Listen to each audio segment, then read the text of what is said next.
Ferme tes yeux, prie le Seigneur. Prie au Seigneur, prie au Seigneur.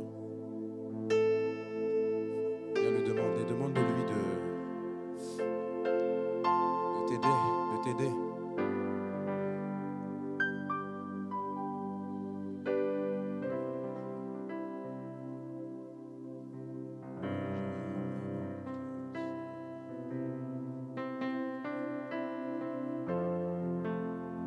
Jamais tu seras l'agneau sur le trône, l'agneau sur le trône.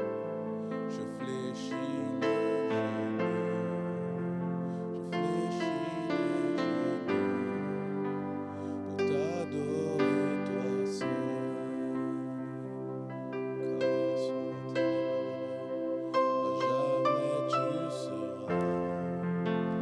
Jamais tu seras l'agneau sur le trône, l'agneau sur le trône.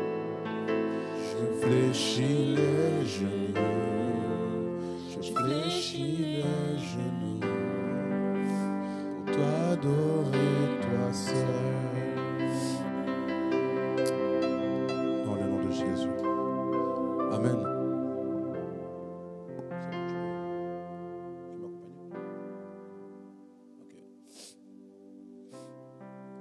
Bonjour, bonjour. Bonjour. Comment vous allez? J'entends pas. Vous allez bien? Ça va? Ok. Ok. Alors, bienvenue au culte des jeunes. Et bon. Déjà, je tiens déjà à féliciter Ludwine. Est-ce qu'on peut acclamer le Seigneur pour sa vie et pour cette exhortation? Je tiens à l'encourager parce que la première fois qu'on m'a donné d'exhorter, c'était pareil. J'ai tremblé comme une poule mouillée, j'ai transpiré sur ma chemise. Et le pire, c'est que moi, c'était à distance. C'était même pas en présentiel. C'était sur Zoom. Mais j'ai paniqué comme pas possible. Je dis, Seigneur, si je dis n'importe quoi. Parce que moi, j'ai le verset dans la tête qui me dit, hein, ceux qui enseignent seront jugés plus sévèrement. Donc, moi, ça me fait peur un peu. Si je dis quelque chose qui est mal et tout, le Seigneur Jésus me dit à la fin, t'as enseigné quoi le 21 janvier 2000, je sais pas combien, bref. Le thème qui a été donné, c'est « Jeunes, choisir Christ, la bonne part ». Et le sous-thème que je vais explorer aujourd'hui, c'est « Choisir Christ, c'est choisir sa destinée ». Amen. Dis-le avec moi, choisir Christ. J'entends pas, choisir Christ, c'est choisir sa destinée. Alors, on va reprendre Ecclésiaste chapitre 12, le verset 1. Ecclésiaste chapitre 12, le verset 1. La Bible dit, « Mais souviens-toi de ton Créateur pendant les jours de ta jeunesse, avant que les jours mauvais arrivent et que les années s'approchent où tu diras, je n'y prends point de plaisir. » Est-ce que tu peux mettre la version de Message en anglais? Ecclésiaste, non c'est NLT, j'ai bien NLT. Ecclésiaste 12, 11. Don't let the excitement of your youth cause you to forget your creator. Alors j'ai pris cette version parce que je trouve que le chapitre 12 en anglais a plus de sens. C'est plus parlant. Ici le mot excitement, donc moi je traduis encore dans ce sens-là, c'est l'énergie de la jeunesse. Ne laisse pas l'énergie de la jeunesse te faire oublier ton créateur. Mais honore-le dans ta jeunesse avant que tu vieillisses et que tu ne prennes plus plaisir à la vie. Hein, vous savez que lorsqu'on devient vieux, on a du mal à se déplacer, on a du mal à faire plein de choses. Et c'est vrai qu'à ce moment-là, on peut commencer à se dire, bon Seigneur, là c'est bon, j'en ai marre, je ne veux plus vivre. Parce qu'on se voit dans le passé, bouger, faire des choses. Et tu arrives dans la vieillesse, tu n'as plus de force. Tu redeviens comme un bébé. C'est-à-dire qu'il faut qu'on regarde après toi, il faut qu'on prenne soin de toi, etc. Et c'est dur parce que tu n'es pas un bébé. Tu es un adulte avec une grande compréhension, avec de l'expérience, mais tu n'as plus la force pour faire certaines choses. Tu n'as plus la force pour faire certaines choses. Et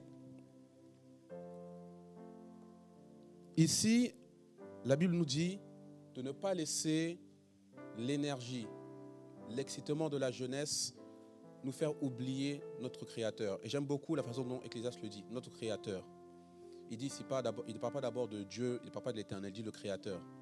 C'est-à-dire que lorsque l'Ecclésiaste s'adresse, il ne s'adresse pas forcément à un peuple de croyants. Si, il parlait un peu de croyants, mais ça peut s'adresser à tout le monde, parce qu'il dit le Créateur. Dieu en tant que Créateur, toute la création appartient à Dieu. Donc tout homme, toute femme est une créature de Dieu. Un païen est une créature de Dieu. Mais un païen n'est pas un enfant de Dieu. C'est différent. Donc quand ici, il dit n'oublie pas à cause de la jeunesse ton Créateur, il parle à toute la création. Il parle à tous les jeunes, qu'ils soient chrétiens ou non, qu'ils soient croyants ou non. Il leur dit, ne laissez pas la jeunesse vous faire oublier votre Créateur. Et il y a deux choses que nous avons lorsque nous sommes jeunes, qui sont des assets, qui nous permettent de pouvoir faire certaines choses. La première chose, c'est le temps. Quand on est jeune, on a le temps. Donc on peut se dire, je le ferai plus tard. Je le ferai plus tard, je le ferai plus tard. Là, j'ai 20 ans, je peux profiter, laissez-moi aller, laissez-moi faire ce que je veux. Et la deuxième chose qu'on a, c'est la force, c'est l'énergie. Il y a des choses qu'on peut faire quand on est jeune, qu'on ne peut pas faire quand on est plus âgé. Par exemple, si tout de suite je dis la semaine prochaine, tout le monde, on part un week-end à Londres, vous allez revenir dimanche soir et le lendemain, vous allez partir au travail. Mais quand tu as 45 ans, 50 ans, je t'assure que tu auras besoin d'une semaine de RTT et de congés payés pour récupérer du week-end. Voilà. Mais pourtant, quand tu es jeune, tu peux faire ce genre de choses. Tu peux tout un coup de tête dire, ok, je vais en week-end quelque part, tu reviens et le lundi, tu es au boulot. Mais quand tu deviens plus âgé, déjà même à partir de 30 ans, je vise personne, à partir de 30 ans, tu commences à ressentir des choses dans le corps. Hein?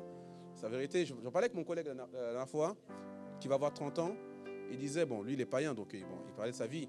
Voilà, il dit, oui, voilà, à partir de 30 ans, tu tiens plus les soirées comme avant, etc. Et tout, et tout. Donc, tout le monde sait très bien que quand on prend en âge, notre corps ne réagit plus de la même façon, on ne peut plus faire certaines choses. Et donc, ces deux choses, la force et le temps, ce sont les deux choses que l'ennemi veut que nous puissions gaspiller en tant que jeunes. Amen. Et c'est important de comprendre que la jeunesse, c'est une saison. On n'est pas jeune éternellement. C'est qu'une saison de notre vie.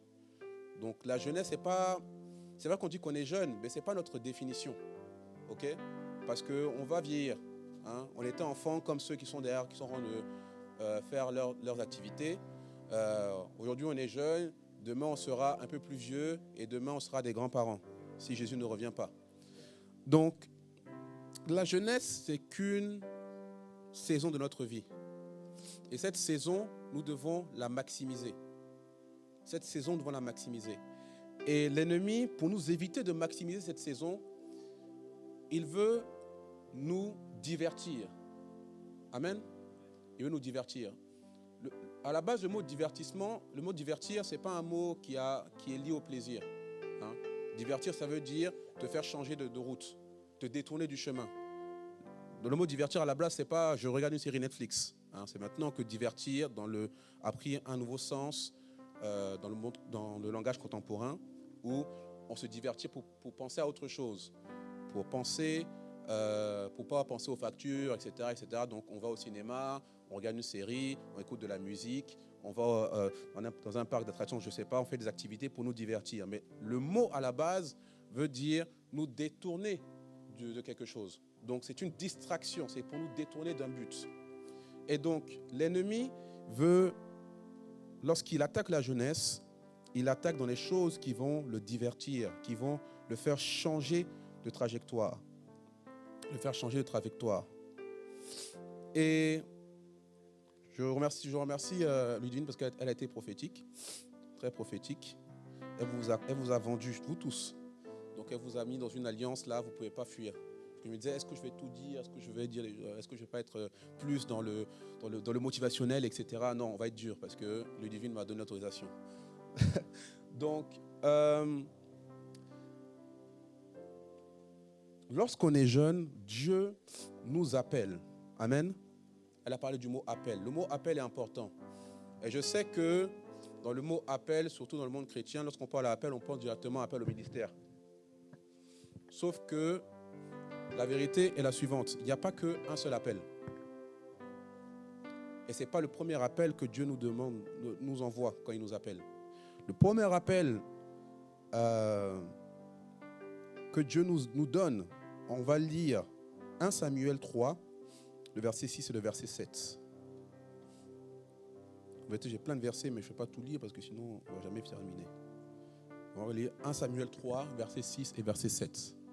La Bible dit, « L'Éternel appela de nouveau Samuel, et Samuel se leva, alla vers Élie et dit, « Me voici car tu m'as appelé. » Élie répondit, « Je n'ai point appelé mon fils, retourne te coucher. » Verset 7.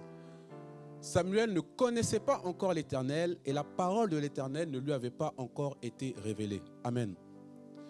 Ici, lorsqu'on parle de l'appel, le premier appel que le Seigneur lance à tout être humain, qu'il soit jeune ou pas, mais on a côté de la jeunesse, c'est l'appel à l'intimité. Dis-le avec moi, l'appel à l'intimité. Le premier appel que le Seigneur nous donne, c'est l'appel à l'intimité. Voilà pourquoi lorsque la Bible nous dit dans Jean 3,16, « Car Dieu a tant aimé le monde qu'il a donné son Fils unique, afin que quiconque croit en lui ne périsse point, mais ait la vie éternelle. » C'est quoi la vie éternelle? C'est interactif, c'est le culte des jeunes. Amen. Un bon point pour Enoch, s'il vous plaît. Jean 17,3. Jean 17,3. Hein? Jean 17,3. La Bible s'explique par elle-même. Et donc, lorsque Jean nous parle de la vie éternelle, dans Jean 3,16, dans Jean 17,3, on nous donne la définition de ce que c'est la vie éternelle. Or, la vie éternelle, c'est qu'ils te connaissent, toi, le seul vrai Dieu, et celui que tu as envoyé, Jésus-Christ. Amen. Donc, lorsque Jésus est mort à la croix, le premier but qu'il avait pour l'être humain, c'était l'emmener dans l'intimité du Père. C'est avoir une relation. C'est ça le premier appel. Ce n'est pas d'abord le ministère, je ne sais pas quoi. Non, c'est d'abord l'intimité. Et l'intimité est importante parce que c'est dans l'intimité que nous prenons conscience de notre identité en tant que fils de Dieu. C'est dans l'intimité que nous découvrons qui nous sommes en Dieu et qui nous sommes tout court. Parce que c'est en découvrant Christ qu'on se découvre nous-mêmes. Si je ne découvre pas le Seigneur, je ne peux pas me découvrir moi. Dans l'identité se découvre au travers de l'intimité. Donc lorsque le premier appel est lancé pour définir qui tu es. La définition de qui tu es, qui je suis. Tu n'es pas ton métier. Tu n'es pas ta nationalité.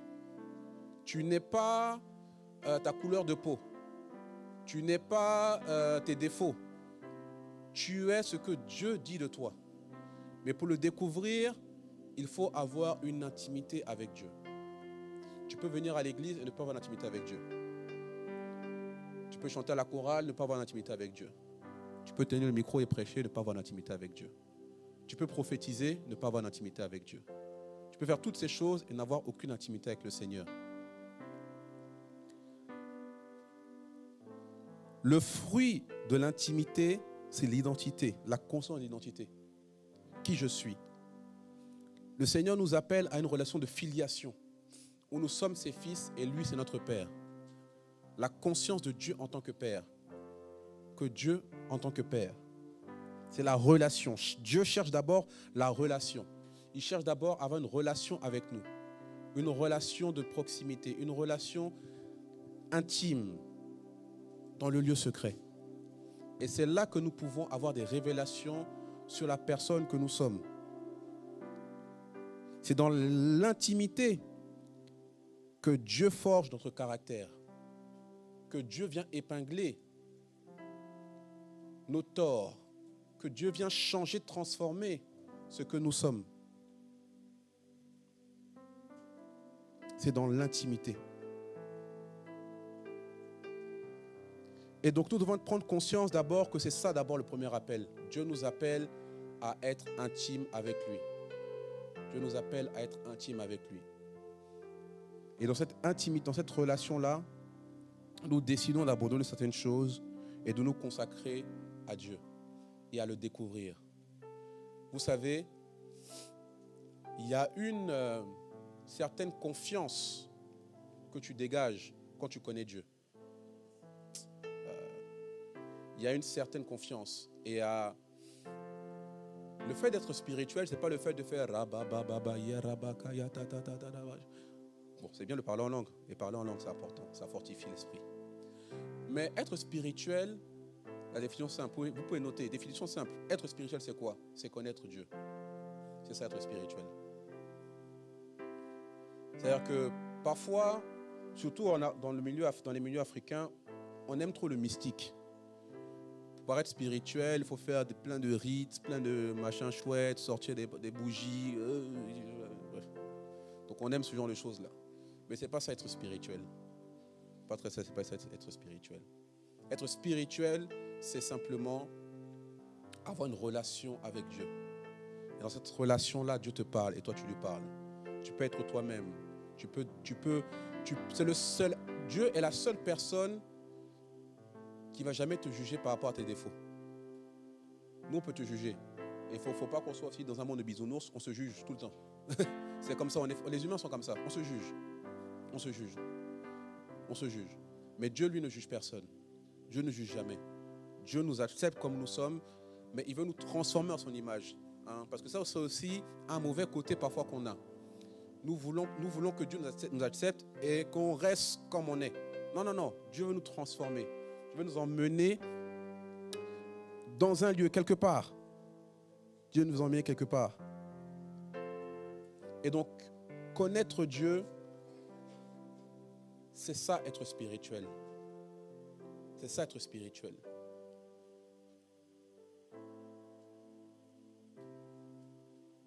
La connaissance de Dieu nous permet d'être spirituel et surnaturel.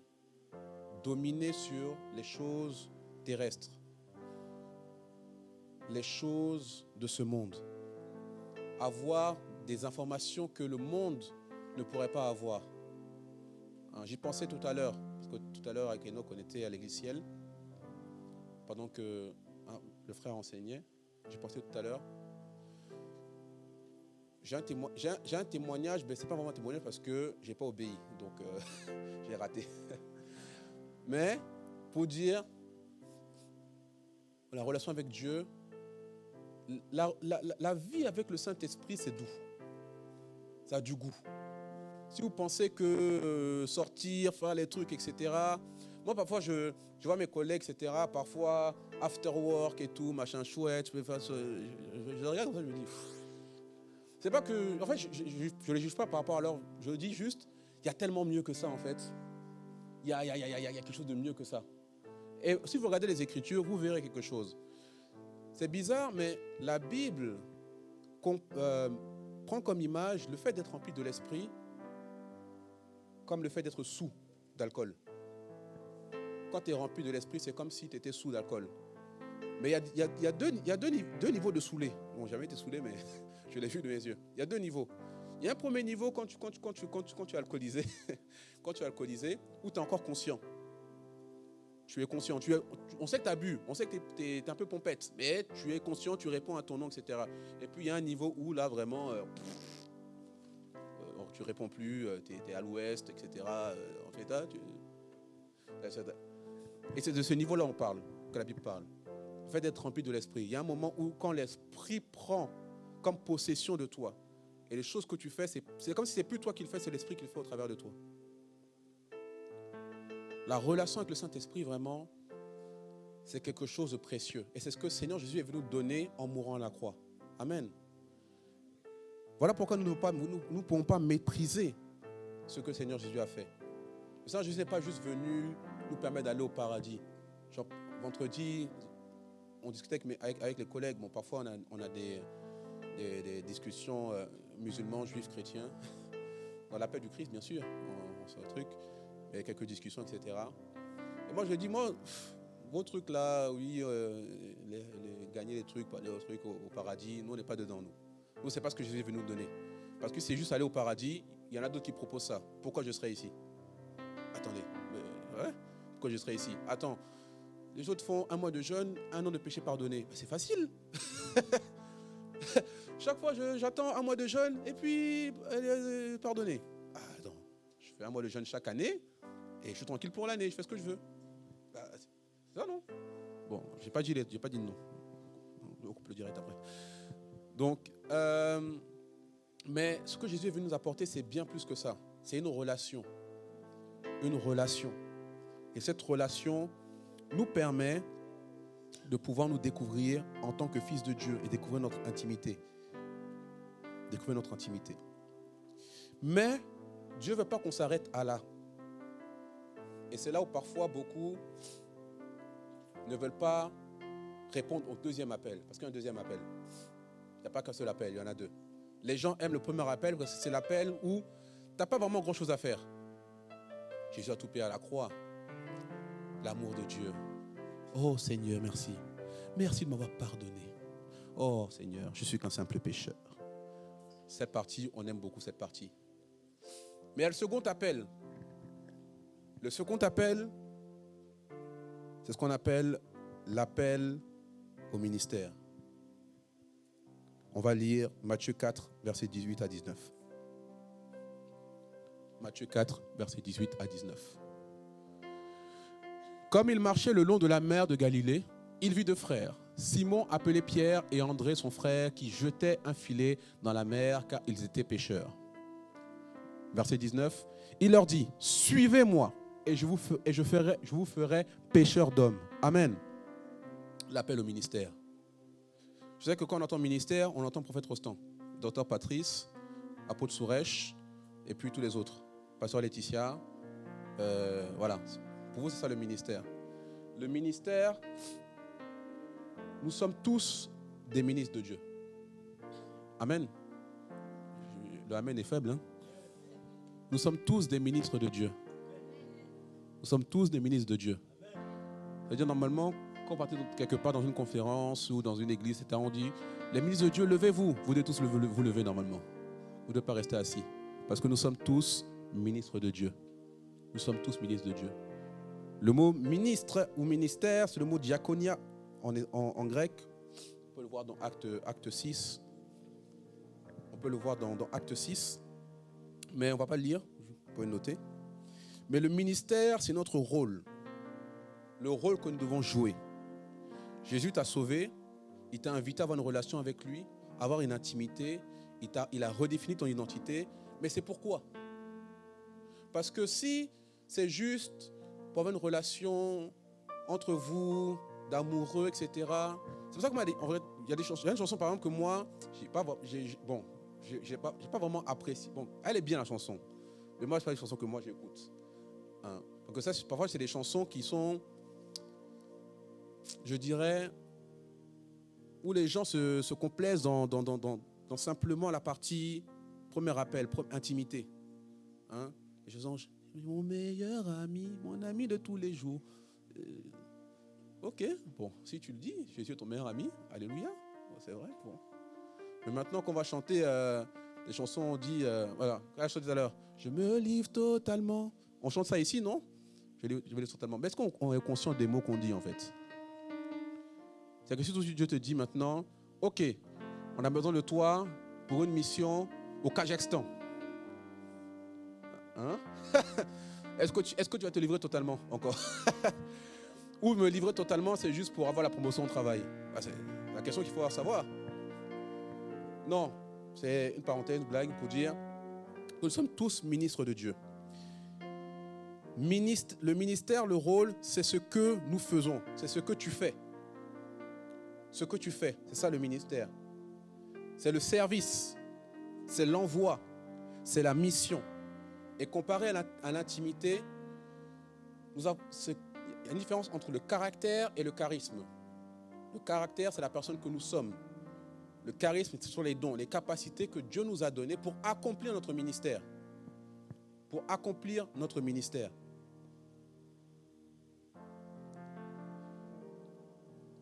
Et donc ici, on a vu dans Matthieu 4 que le Seigneur Jésus appelle deux frères, Pierre et André, et leur dit, suivez-moi, et je ferai de vous des pêcheurs d'hommes. L'appel au ministère. Dieu nous appelle pour un but, pour répondre à quelque chose, pour répondre à un besoin. Nous avons un rôle spécifique. Donc, Ludivine, en faisant l'exhortation, elle a accepté son appel au ministère. Hein? On peut dire Amen. Hein? Donc, c'est important d'avoir cette conscience de ministère. Parce que sinon, nous allons venir ici, nous n'allons pas prendre les choses au sérieux. Parce qu'on se dit, bon, moi, je suis là juste pour aider. Voilà, je suis là pour dépanner. Quand les vrais gens vont arriver, ils vont s'occuper de la chose. Quand les vrais serviteurs, ils vont faire à la place. Mais sauf le problème du ministère, c'est que ce que tu refuses de faire, il y a des personnes qui sont pénalisées à cause de ça. Parce qu'il y a des hommes et des femmes qui sont attachés au fait que tu remplisses ton ministère. Et le fait de ne pas répondre à l'appel, ce sont des hommes et des femmes qui ne peuvent pas bénéficier de la grâce et de l'amour de Dieu. Notre intimité doit porter du fruit. Jean 15, le verset 5. Jean 15, le verset 5. Je suis le cep, vous êtes les sarments. Celui qui demeure en moi et en qui je demeure porte beaucoup de fruits. Car sans moi, vous ne pouvez rien faire. Amen. La Bible dit, celui qui demeure en moi et en qui je demeure porte beaucoup de fruits. Donc l'intimité, le but de l'intimité, c'est que nous puissions porter du fruit. C'est que nous puissions emmener quelque chose à manifestation, que nous pouvons enfanter quelque chose.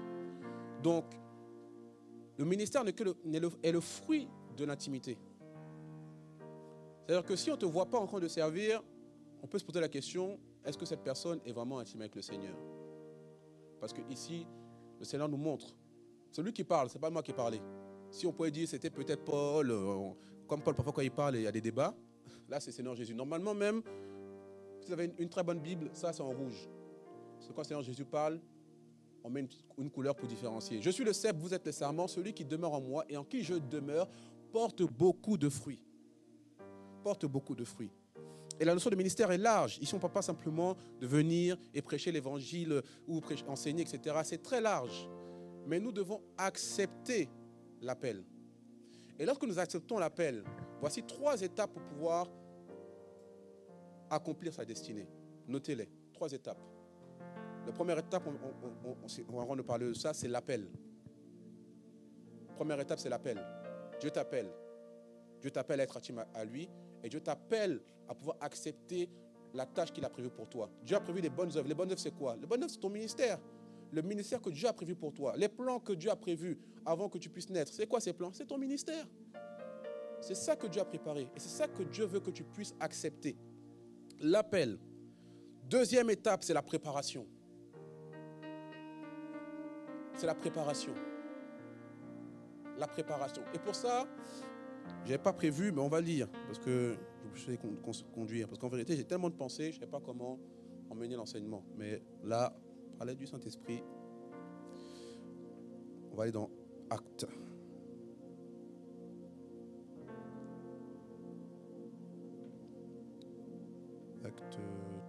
Acte 9. Acte 9, Acte 9, Acte 9.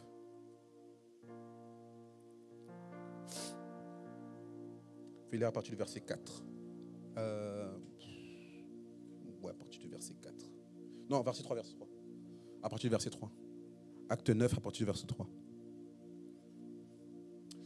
Comme il était en chemin et qu'il approchait de Damas, tout à coup, une lumière venant du ciel resplendit autour de lui. Verset 4. Il tomba par terre et il entendit une voix qui lui disait « Saul, Saul, pourquoi me persécutes-tu » Il répondit « Qui es-tu, Seigneur ?» Et le Seigneur dit « Je suis Jésus que tu persécutes. Il te serait dur de regimber contre les aiguillons. » Verset 6. Tremblant et saisi d'effroi, il dit « Seigneur, Seigneur, que veux-tu que je fasse ?» Et le Seigneur lui dit « Lève-toi, entre dans la ville et on te dira ce que tu dois faire. » Amen. Ensuite,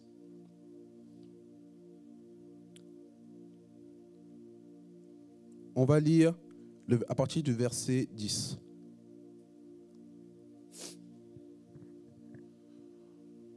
Or, il y avait à Damas un disciple nommé Ananias. Le Seigneur lui dit dans une vision, « Ananias », il répondit, « Me voici, Seigneur. » Verset 11. Et le Seigneur lui dit, « Lève-toi, va dans la rue qu'on appelle la droite et cherche dans la maison de Judas un nommé Saul de Tarse. Verset 12. Car il prit et il a vu en vision un homme du nom d'Ananias qui entrait et qui lui imposait les mains afin qu'il recouvrât la vue. Amen. Je vais m'arrêter là, on va pas lire la suite. Alors ici dans Acte 9, c'est la conversion de Saul, qui est devenu Paul après, l'apôtre Paul, qui a écrit presque tout le Nouveau Testament. Regardez la différence entre la rencontre de Paul et la manière dont Dieu a parlé à Paul et Dieu a parlé à Ananias. Lorsque le Seigneur Jésus apparaît à Paul, Paul lui répond « Qui es-tu, Seigneur ?» Ça veut dire quoi? À ce moment-là, Paul n'avait aucune intimité. Il ne le connaissait pas. Donc quand il le voit, il dit « Qui es-tu » Je ne te connais pas. Mais pourtant, lorsqu'il parle à Ananias, lorsque le Seigneur lui dit « Ananias », il répondit « Me voici, Seigneur », parce qu'il connaît Dieu. Ça veut dire que lorsque nous acceptons l'appel à l'intimité et que Dieu veut nous préparer à rentrer dans notre ministère, il nous connecte toujours à un homme. Toujours. Toujours. Dieu nous connecte toujours à une personne qui va nous emmener, qui va nous apprendre les rudiments, qui va nous apprendre comment nous connecter avec Dieu, comment prier, comment entendre la voix de Dieu. C'est ce qu'on n'a pas lu, c'est ce que Samuel a expérimenté dans 1 Samuel 3. La préparation ne se fait pas en solo. La préparation se fait dans un cadre. C'est pour ça que dans Éphésiens 4, versets 11 et 12, il a donné les uns comme apôtres, les autres comme prophètes, pour les personnes des saints, en vue de quoi? L'œuvre du ministère. Dieu a créé un cadre pour que nous puissions accomplir notre ministère. Le problème de l'Église, en général, ce n'est pas qu'on n'a pas de bonnes louanges ou qu'on n'a pas de dons, qu'on ne prophétise pas, ce n'est pas un problème de puissance. Parce qu'on voit des grands programmes, des grandes croisades, on voit des choses magnifiques. Le problème de l'Église, c'est le discipulat. Parce que les gens n'aiment pas ou ne veulent pas être mis dans un cadre pour pouvoir grandir. Le développement personnel n'a pas commencé dans le monde. Le développement personnel commence d'abord dans l'Église. Dieu a créé un programme pour pouvoir nous développer en tant qu'être humain, afin de pouvoir devenir des personnes capables de porter ses buts, capables de pouvoir accomplir sa volonté sur cette terre. L'Église, ce n'est pas simplement un rassemblement de croyants pour venir chanter, danser, applaudir, et puis lever les mains, danser.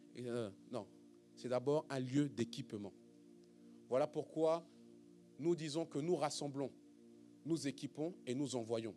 C'est ça une communauté apostolique. Lorsque nous emmenons les personnes, on ne les emmène pas simplement pour qu'ils viennent remplir des chaises.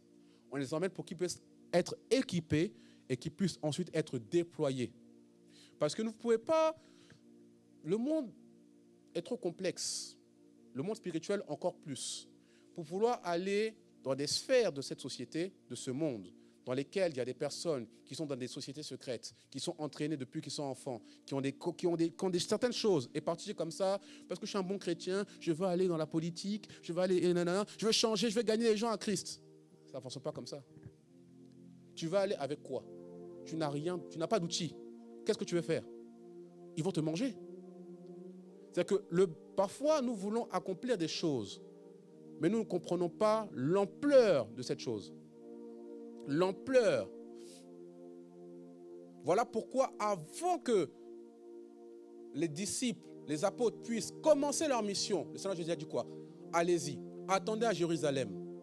Il vous manque une chose. Je vous ai enseigné, je vous ai expliqué des choses. Vous m'avez vu comment je fonctionne. Mais il vous manque un petit élément, le Saint-Esprit. Allez, attendez. Et lorsqu'il sera descendu, là maintenant vous serez mes témoins. À Jérusalem, dans la Judée, en Samarie et jusqu'aux extrémités de la terre. Parce qu'il y a un protocole. Il y a un protocole. Et si nous voulons remplir correctement notre ministère, nous devons être préparés pour cela. Nous devons avoir un cadre. Et c'est dans ce cadre-là que Dieu à placer l'église locale, à placer la notion de père spirituel. Toutes ces choses-là, Dieu les a mis pour pouvoir nous équiper pour accomplir sa volonté. Ce sont des choses très importantes. En vérité, je priais par rapport à ça. Il y a un en moi. Parce que parfois, je ne comprends pas pourquoi il y a des choses que je vois sur Internet, etc. Ça m'irrite. Ça m'irrite fortement. Parce que je trouve parfois, en fait, on ne se rend pas compte de l'ampleur. En fait, ce qu'on est en train de faire en tant qu'église. J'ai l'impression qu'on joue avec. Qu'on ne comprend pas la puissance qu'on a dans notre main. Et qu'on est tous là, dans la religion, on vient juste pour remplir les chaises, pour faire ceci, etc. On ne comprend pas l'ampleur de la chose. On comprend l'ampleur de la chose.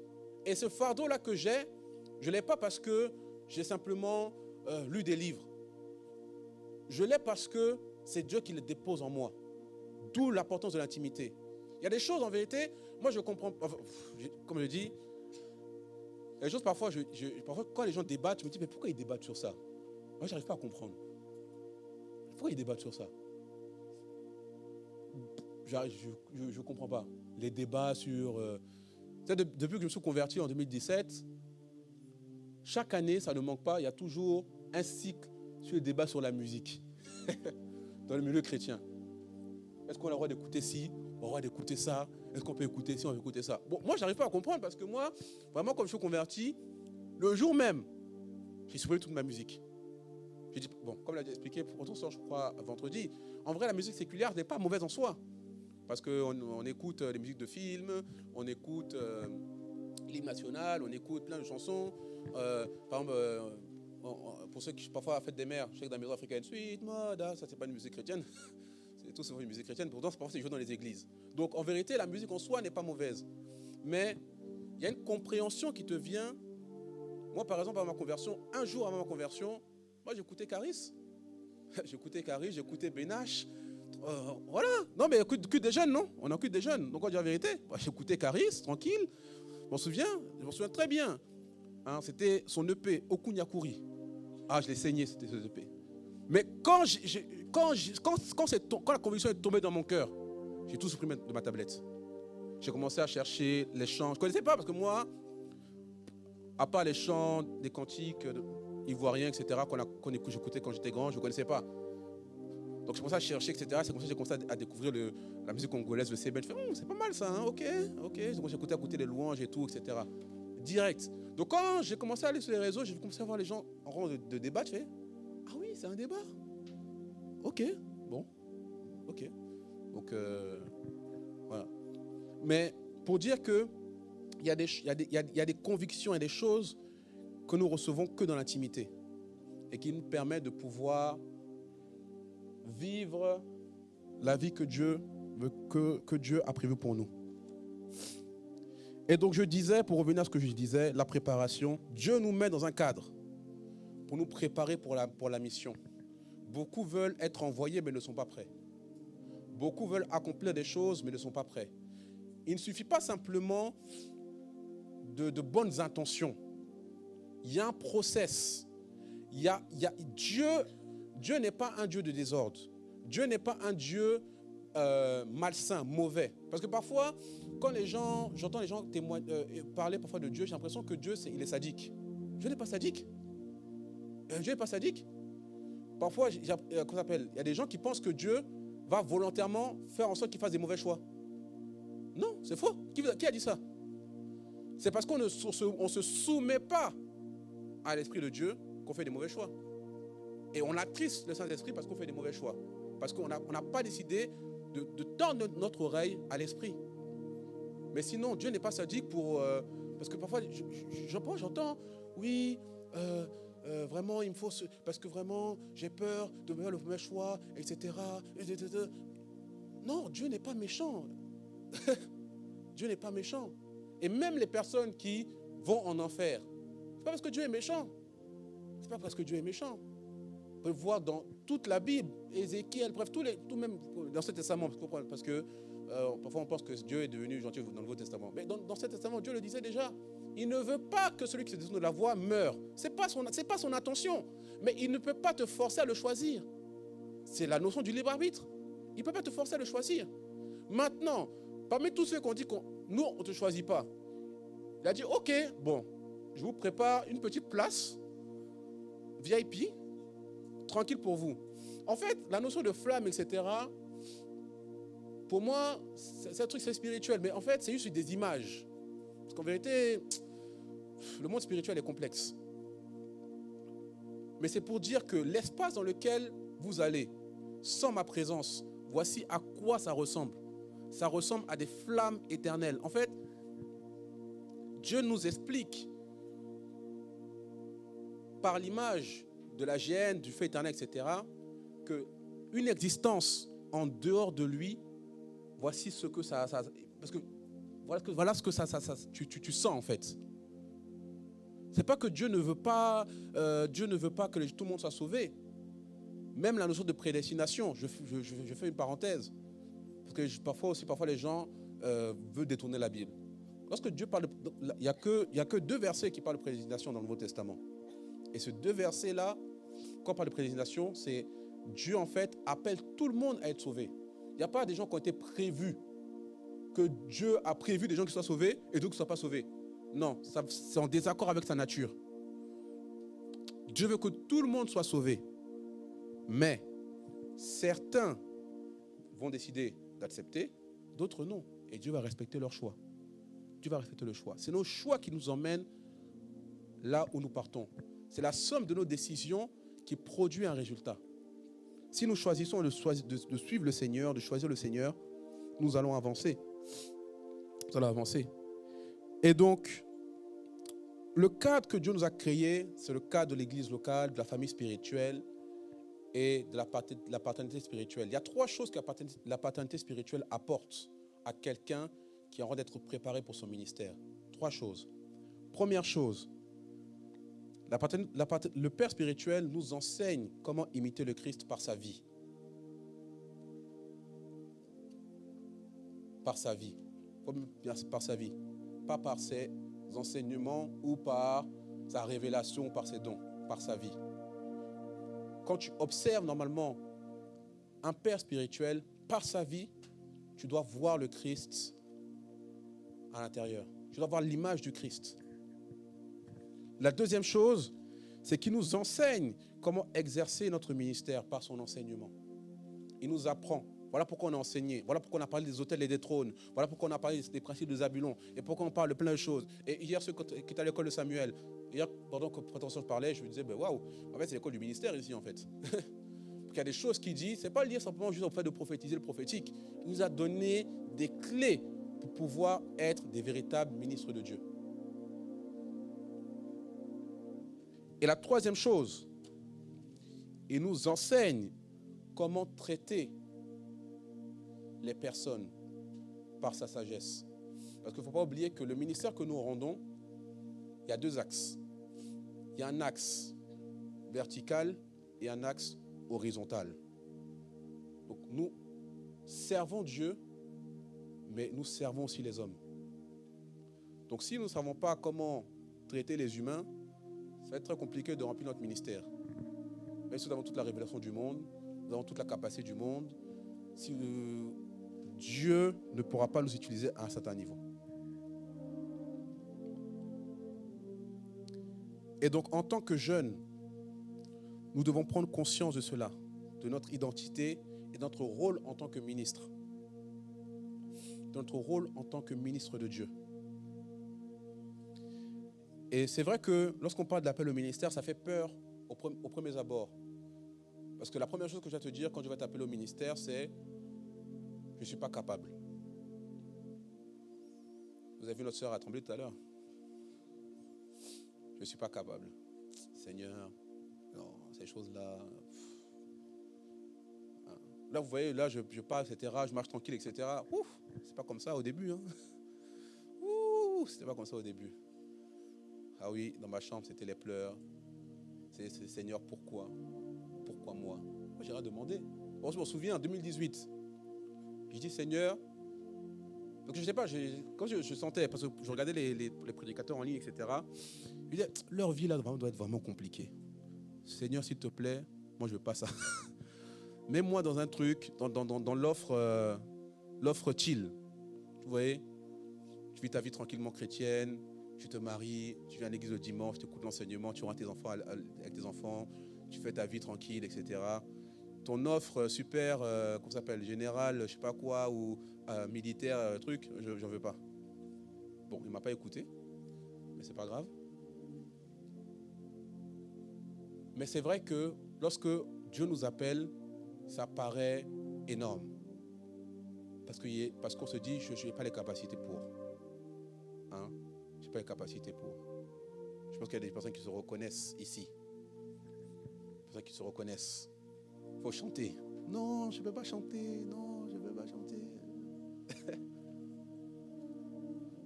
Parce que Dieu nous demande toujours plus. Pourquoi il le fait? Parce qu'en nous demandant plus que notre état actuel, nous dépendons de lui. Nous dépendons de sa personne. Si Dieu te demande ce que tu sais déjà faire, tu vas pas te tenir sur lui. Tu dis, bon, je maîtrise. Mais laissez-moi faire. Oh, je connais la chose. Mais à chaque fois, Dieu te demande plus. Quand tu maîtrises, il fait, ok, tu as maîtrisé.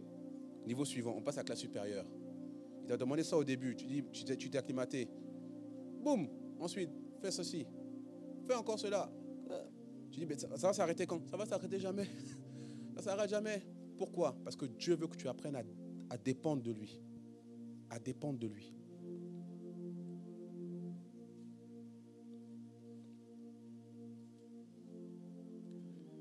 Et donc ça, ce sont des notions importantes. Nous devons nous voir comme des ministres de Dieu. Nous ne sommes pas simplement des simples jeunes qui vivons. Non, il y a plus que ça. Il y a plus que ça. Et dans Ecclésiaste, on l'a lu tout à l'heure, que nous serons appelés en jugement. Ça, c'est important de comprendre ça aussi. Je dis toujours ici qu'il y a 3 manières dont on doit voir Dieu. Dieu comme notre Père, notre Roi et notre Juge. Et la Bible nous parle de 2 jugements. Il y a le jugement pour ceux qui n'auront pas accepté le Seigneur. Ça, c'est le jugement du trône blanc. Donc eux, ils seront mis de côté. Mais il y a le jugement du tribunal de Christ. Le bémassite. C'est le mot en grec, béma. Et ce mot, ce jugement-là, c'est un jugement sur les œuvres qu'on aura produites.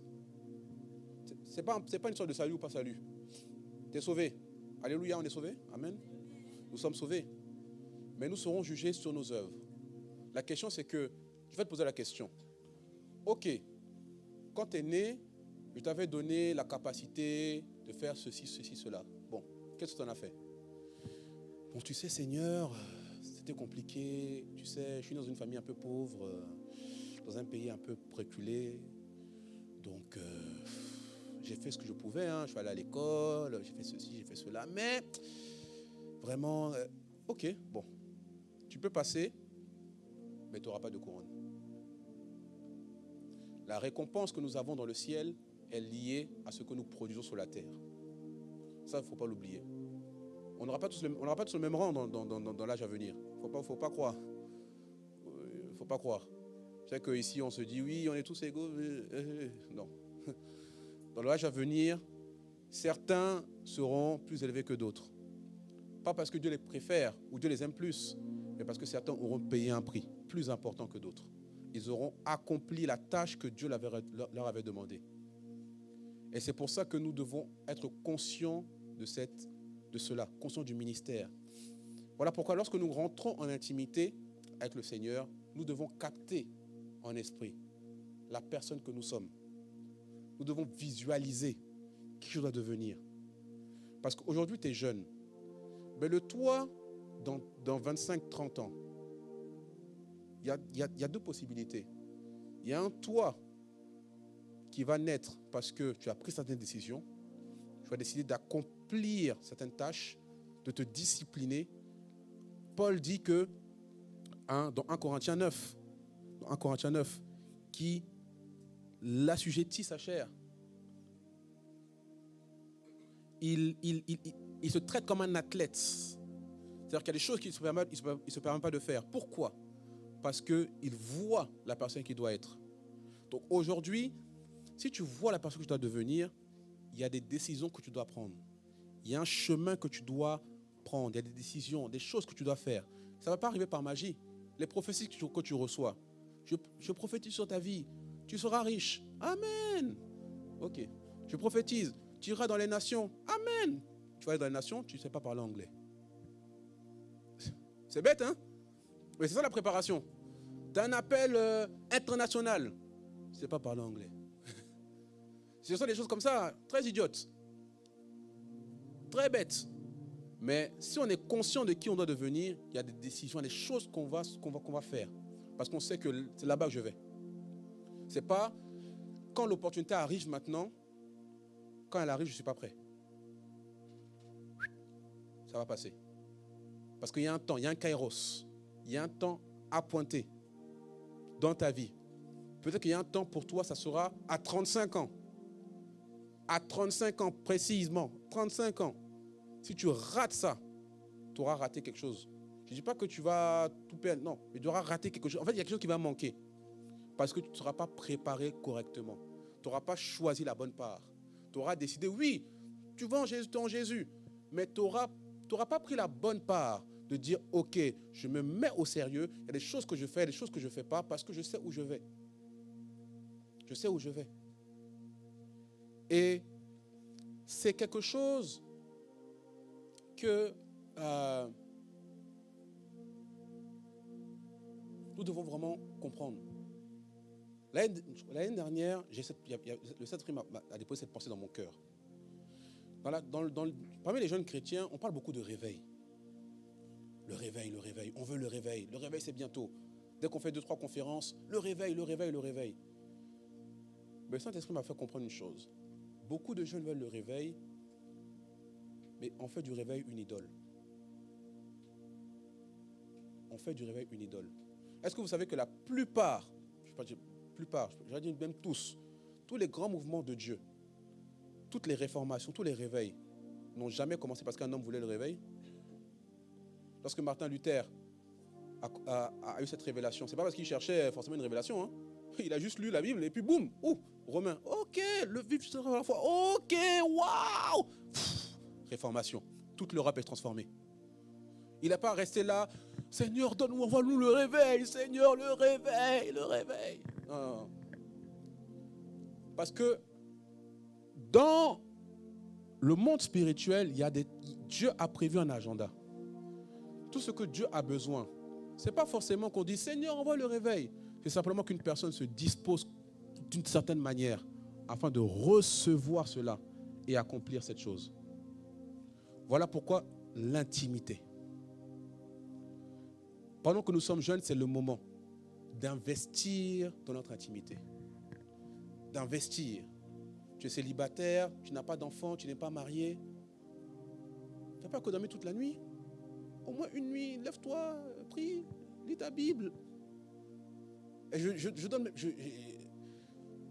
l'ai expérimenté moi-même. Est-ce que vous savez par exemple que si on a du mal à lire la Bible, en vérité, même la prière, etc., vous savez qu'on peut devenir addict à la prière, addict à la Bible.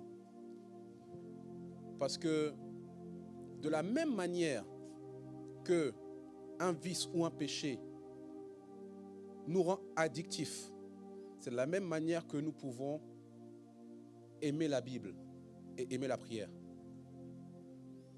Est-ce que vous savez ça? Vous savez ça?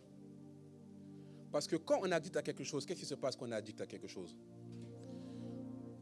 Personne ne naît addict. On devient addict. Quand tu expérimentes quelque chose, il y a quelque chose que tu expérimentes. Il y a un goût. Ce goût-là, peut-être tu l'as eu au bout de 10 minutes. Maintenant, tu recommences. Au bout de 10 minutes, ça ne vient pas. Donc, tu continues. Ça vient au bout de 20 minutes. Après, tu continues encore. Au bout de 20 minutes, ça ne vient pas. 25 minutes. Et c'est comme ça que tu deviens addict. Tu deviens addict. C'est pareil pour la Bible et la prière. Vous savez, il y a des moments dans des temps de prière personnelle, tu sais que tu as atteint. Parce que parfois, on prie, etc., mais parfois, il ne faut pas mentir. Quand vous priez, ne soyez pas trop pressés de vouloir entendre Dieu. C'est un conseil que je vous donne personnellement. Ne soyez pas trop pressés de vouloir entendre Dieu directement. Parce que parfois, quand vous priez, si vous priez 10 minutes, tu pries 10 minutes, et puis tu t'arrêtes, Seigneur, parle-moi. Ta chair va te parler fortement. Parce que tu es toujours au niveau là. Mais il y a un niveau dans la prière dans lequel tu dois monter. Et tu le sens quand tu es en train de monter. Et tu arrives, il y a un niveau où tu arrives. Et là maintenant, dans ce niveau-là, tu sais que là, tu n'es plus dans la chair. Vous n'avez jamais prié à un certain niveau où vous vous sentez comme des anges. C'est comme si vous avez plus de péché en vous. Personne n'a expérimenté ça? Ma soeur, je prie pour toi que tu expérimentes cette chose. Je vous dis la vérité. Il y a des moments où quand je prie, je n'ai pas envie de sortir de ma chambre. Donc je me dis, je n'ai pas envie de quitter cette atmosphère. Je n'ai pas envie de quitter ce lieu. Parce que quand je vais quitter ici, je vais aller au bureau, mes collègues vont me fatiguer. J'ai mal à la tête, je suis bien là. En fait, il y a un niveau quand tu arrives, tu te dis, non Seigneur, je veux rester ici. Ta présence. Bon, peut-être que vous n'avez pas le personnellement, mais dans les programmes, vous avez expérimenté. Vous avez dit un programme, je ne veux pas que ça s'arrête. Je veux qu'on reste là tout le temps. Tellement la gloire de Dieu est descendue, la présence de Dieu est descendue. Et on oublie, tous les soucis sont oubliés. Les factures, etc., vous avez tout oublié. Pourquoi? Parce que vous êtes arrivé à un niveau, vous n'êtes plus dans votre chair. Vous êtes à un niveau spirituel. Et là, je peux vous parler facilement. Donc quand vous priez, ne soyez pas pressés de trop demander, dire Seigneur, donne-moi un signe, Seigneur, parle-moi. Sortez d'abord du niveau terrestre. Accédez à un certain niveau. Et c'est là que Dieu va vous parler. C'est là que Dieu va vous donner des visions. C'est là que Dieu va vous dire, t'es ceci, t'es cela. Moi, des choses, je sais que il n'y a personne qui peut me les arracher. Parce que c'est Dieu qui me l'a dit. Ce n'est pas un homme. Et ces expériences-là fortifient ma foi. Il n'y a personne qui va me dire, oui, abandonne Jésus. Pour qui? Je n'ai pas suivi Jésus à cause d'un être humain. Je n'ai pas suivi Jésus à cause d'un être humain. J'ai suivi Jésus et j'ai expérimenté sa face, pas seulement sa main. Moi, j'ai fait des prières que vous ne vous rendez pas compte. Moi, j'ai fait une prière à une époque. J'ai dit, Seigneur, je ne souffre pas assez. Je ne sais pas d'où ça m'est venu, ça. Parce que en fait, je voyais les témoins. J'ai dit, mais Seigneur, en fait, moi, je ne souffre pas, en fait. C'est quoi cette vie chrétienne où tout est bien? En fait, je ne voyais pas. Il me fallait quelque chose. Bon, après, quand j'ai eu, mais bon. J'allais retirer ma parole, j'allais même dire ça. Ne fais pas ce genre de prière pour nous. Mais en fait, c'était un désir, en fait, de quelque chose. Et donc, il y a des choses que quand tu captes en esprit, personne ne peut te le voler. Et c'est ça quand je parle de l'intimité, de l'identité. Ce n'est pas un homme qui m'a dit. Ce n'est pas quelqu'un qui est venu me dire oui. Ce n'est pas une prophétie. Les prophéties, après, ça devient juste des confirmations. Parce que je sais. Tu n'as pas besoin de me dire. Je sais. Et c'est ça qui te donne confiance en toi. Confiance en toi. Tu peux venir, tu peux parler, tu peux dire.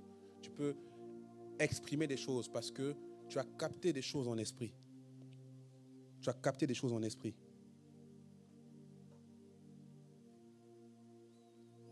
Et donc la jeunesse que le Seigneur veut, c'est une jeunesse spirituelle. Une jeunesse totalement engagée. Pas simplement dans les mots, mais aussi dans la manière de vivre, dans la manière d'être. En tout cas, nous sommes ici à Cédavine un peuple d'adorateurs. Nous sommes un peuple d'adorateurs. Il y a des choses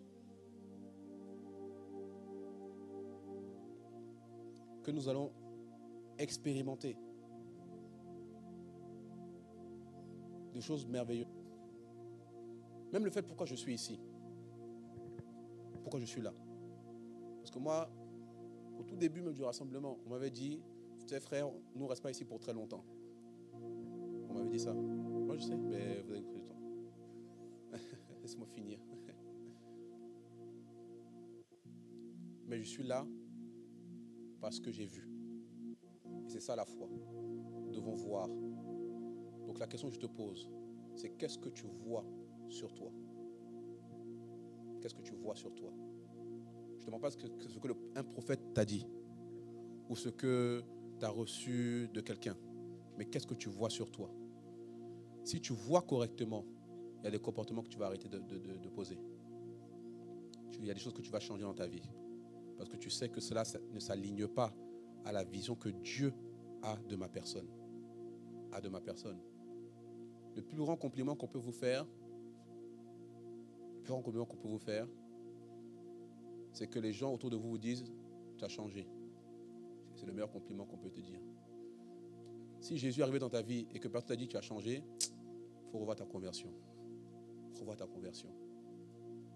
Parce que le fait de changer pour Christ, c'est un privilège. Et vous savez,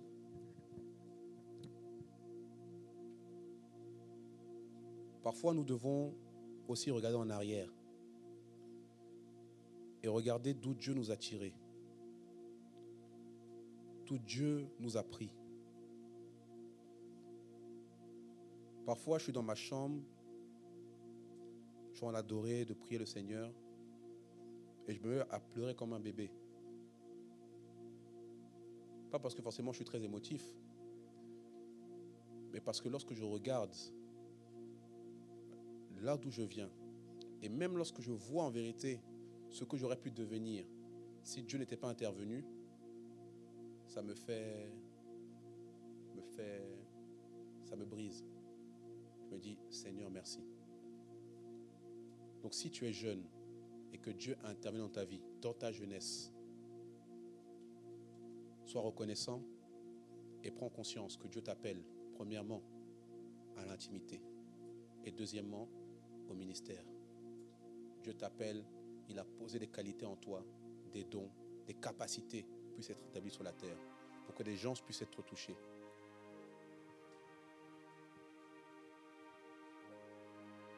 Donc, choisir Christ, choisir sa destinée, choisir la bonne part.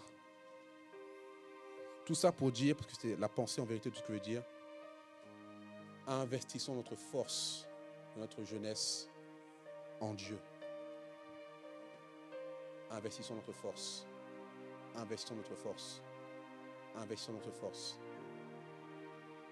Nous allons nous lever et prier.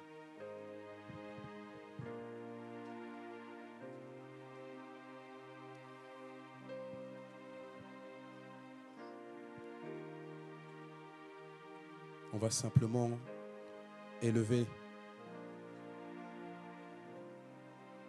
nos voix et prier vers notre Père.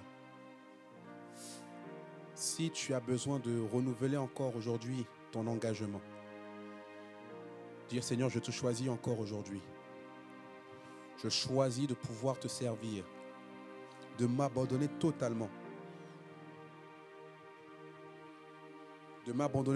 Seigneur. Je ne veux pas simplement être un numéro sur une chaise. Je ne veux pas simplement, Seigneur, être dans ta maison, Seigneur, et ne pas porter de fruits. Je veux que mon intimité puisse être la source de mon service, puisse être la source de mon ministère. Je ne me vois plus comme un simple membre, je ne me vois plus comme un simple chrétien, mais je me vois comme un ministre de Dieu. Une personne que tu as envoyée sur la terre pour être une bénédiction pour ma famille, une bénédiction pour ma communauté, pour mon église locale, pour la nation, Seigneur, et pour des nations. Tu ne m'as pas envoyé sur cette terre, Seigneur, pour faire de la figuration. Tu ne m'as pas envoyé sur la terre, Seigneur, pour simplement être un spectateur.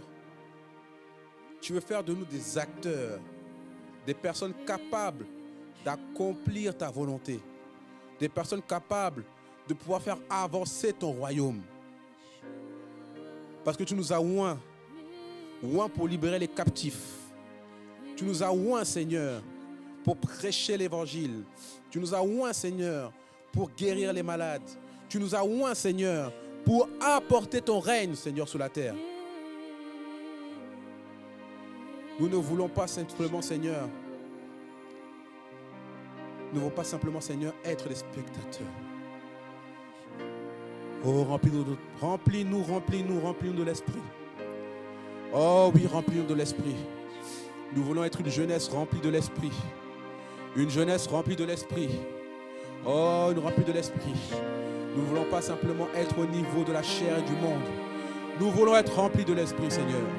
Remplis-nous de l'Esprit, remplis-nous de l'Esprit. Remplis-nous de l'Esprit. Lika braskote levai. Levata bravata keteterebosh. Remplis-nous de l'Esprit, remplis-nous de l'Esprit, remplis-nous de l'Esprit. Remplis-nous de l'Esprit. Remplis-nous de l'Esprit, Seigneur. Remplis-nous de l'Esprit, remplis-nous de l'Esprit. Remplis-nous, remplis-nous, remplis-nous, remplis-nous. Remplis-nous, remplis-nous, remplis-nous. Oh Seigneur, fais-nous voir, fais-nous voir. Oh, fais-nous voir. Tu as dit de nous que nous allons prophétiser. Nous allons voir des visions, Seigneur. Oh, fais-nous voir. Nous voulons, Seigneur, être remplis du Saint-Esprit pour être des témoins en France, en Europe et dans toutes les parts du monde, Seigneur. Nous voulons être ces témoins, Seigneur, que tu as placés, Seigneur, dans cette maison, Seigneur, et nous envoyer au temps convenable pour pouvoir, Seigneur, faire avancer ton royaume, pour pouvoir faire, Seigneur, dominer les ténèbres, Seigneur. Aide-nous, Seigneur. Aide-nous, Seigneur. Remplis-nous de ton esprit. Remplis-nous de ton esprit, Seigneur. Remplis-nous de ton esprit. Remplis-nous de ton esprit, Seigneur. Risco teliva taraboshe keterebos. Remplis-nous de ton esprit, Seigneur. Les cabravate keteleba sharia kavata. Remplis-nous de ton esprit, Seigneur. Remplis-nous de ton esprit, Seigneur. Remplis-nous ton esprit, Seigneur. Les kavase kebriavataria babai. Liso kebravati leba yevala babai. Remplis-nous ton esprit, Seigneur.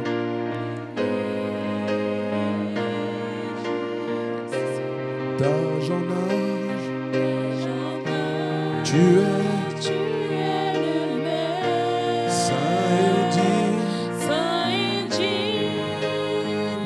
de Alpha Omega, tu es. Son nom est Yeshua. Son nom est Yeshua. Son nom est Yeshua.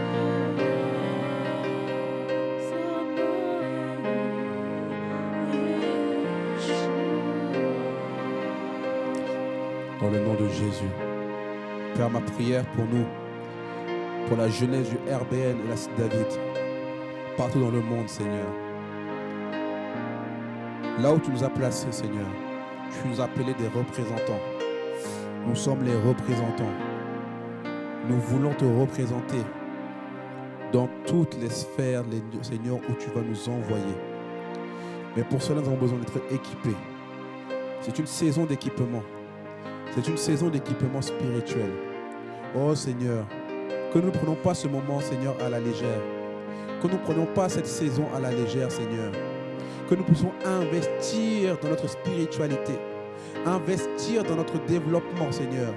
Investir maintenant dans cette saison, Seigneur. Afin que lorsque, Seigneur, tu vas nous envoyer, nous puissions, Seigneur, tenir face aux forces des ténèbres, Seigneur. Et que nous puissions les dominer, Seigneur, là où tu nous envoies, Seigneur. Fais-nous réaliser, honorer, Seigneur, la grâce que tu nous fais de pouvoir recevoir de telles choses, de tels enseignements dans cette saison. Oh Seigneur, beaucoup, Seigneur, auraient voulu entendre ces paroles, Seigneur, dans leur jeunesse. Beaucoup auraient voulu entendre ces enseignements dans leur jeunesse. Nous avons cette grâce, Seigneur, que nous ne puissions pas le mépriser, Seigneur.